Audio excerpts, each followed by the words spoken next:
Bismillahirrohmanirrohim. Assalamualaikum warahmatullahi wabarakatuh.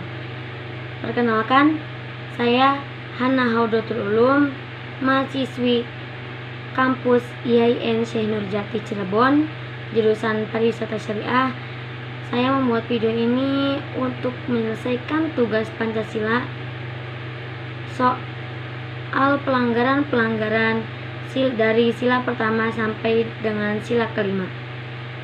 Langsung saja saya jelaskan yang dimaksud dengan pelanggaran mengenai Pancasila. Pancasila merupakan dasar negara Indonesia yang sah.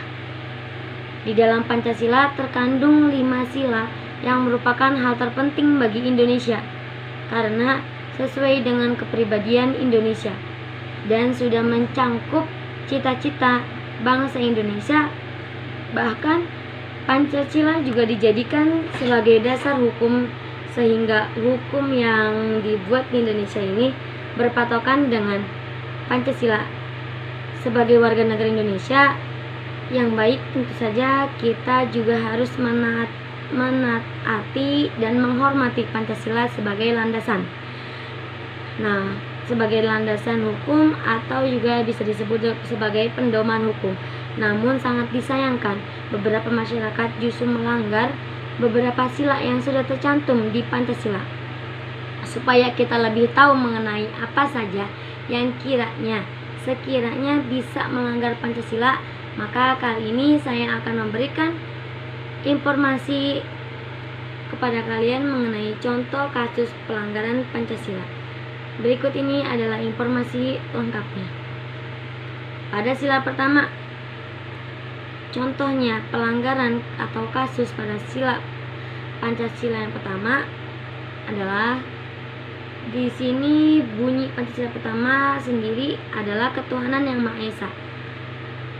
Dan di dalam Pancasila ini bertujuan supaya setiap individu masyarakat Indonesia bisa bebas memeluk agama sesuai dengan kepercayaan mereka masing-masing dan juga beribadah sesuai agama dan saling menumbuhkan rasa toleransi kepada agama lain.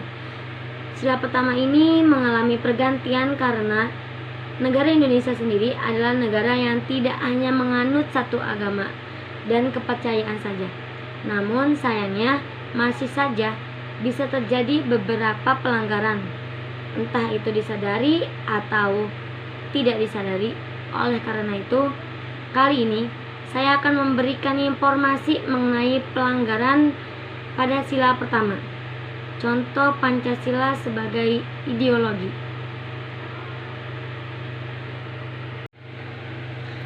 Contoh kasus penyimpangan pada sila pertama adalah aksi terorisme yang terkenal yang terjadi pada tahun 2002 di Bali. Aksi terorisme yang dijadikan sebagai peristiwa terorisme terbesar sepanjang sejarah di Indonesia ini. Terjadi pada 3 peristiwa sekaligus, membunuh sekitar ratusan orang yang kebanyakan merupakan warga asing yang sedang berlibur, dan bom Bali itu didasarkan pada agama sehingga menyalahi Pancasila. Dan contoh kasus sila kedua, makna Pancasila sendiri sebagai ideologi negara harus kita pahami dengan baik.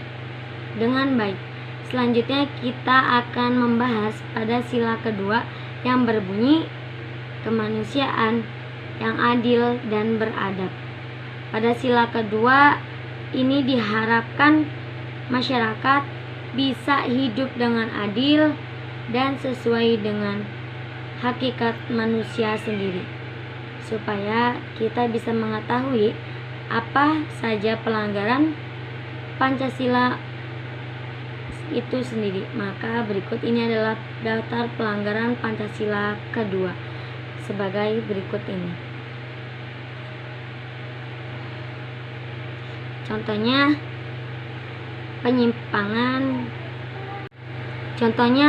penyimpangan ketidakadilan karena hutang bagi rakyat kalangan bawah.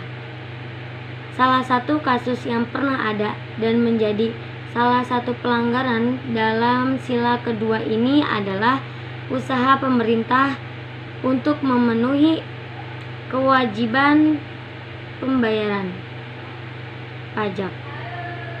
Hal ini juga menimbulkan ketidakadilan bagi masyarakat, terutama yang berasal dari kalangan bawah, karena merasa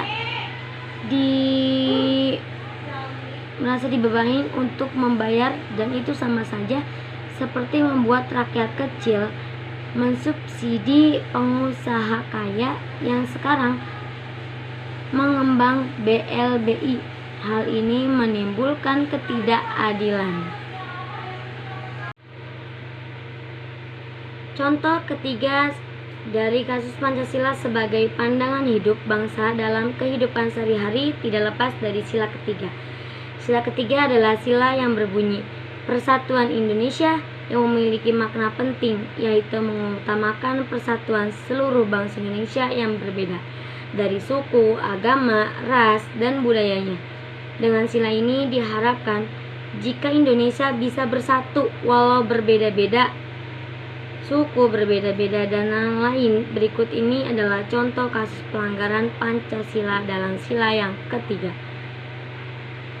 Menganggap suku lain lebih baik dari sukunya sendiri. Indonesia terdiri dari berbagai macam suku, ras. Semua suku tentu saja memiliki keunikan dan khas kelebihan masing-masing. Membandingkan dan menganggap suku lain remeh tentu saja merupakan salah satu pelanggaran dari sila ketiga tersebut, karena semuanya memang diciptakan berbeda untuk saling melengkapi. Yang sila keempat adalah sila yang berbunyi seperti ini: kerakyatan yang dipimpin oleh hikmat dan kebijaksanaan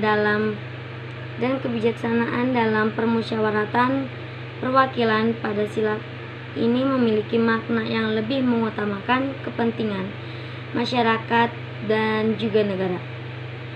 Berikut adalah beberapa contoh penyimpangan atau pelanggaran pada sila yang keempat ini.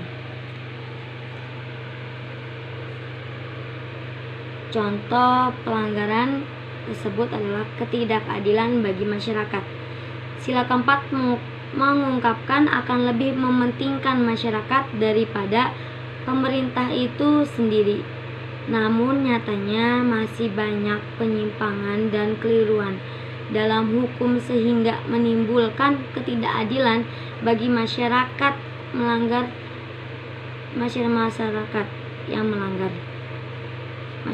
melanggar berpendapat. Sila keempat ini untuk melarang orang yang untuk berpendapat atau bahkan memboikotnya. Hal ini jelas berbeda dan bertentangan dalam sila keempat tersebut. Sila yang kelima atau sila yang terakhir yang berbunyi keadilan sosial bagi seluruh rakyat Indonesia, yang memiliki makna jika semua masyarakat Indonesia harus bisa hidup dengan adil. Namun nyatanya sampai saat ini masih banyak sekali hal yang dilanggar. Berikut contoh kasus penyimpangan pada sila yang kelima. Salah satunya adalah ketidakadilnya itu bisa kita lihat bagaimana negara memperlakukan veteran atau pejuang yang sudah mengabdi pada negara. Bahkan sejak zaman kemerdekaan, banyak sekali veteran dan mantan atlet yang sekarang ini hidupnya susah dan bahkan harus berjualan di usia rentanya. Padahal dahulu mereka berjuang bertaruh nyawa hanya untuk merdeka dan bisa mengharumkan nama Indonesia. Balasannya, perlakuan tidak adil karena kondisi tertentu. Yang kedua adalah perlakuan yang tidak adil kepada masyarakat, mungkin karena perbedaan yang ada. Cukup sekian dari saya. Bila ada kata-kata yang salah, mohon dimaafkan dengan pintu yang seluas-luasnya. Terima kasih. Wassalamualaikum warahmatullahi wabarakatuh.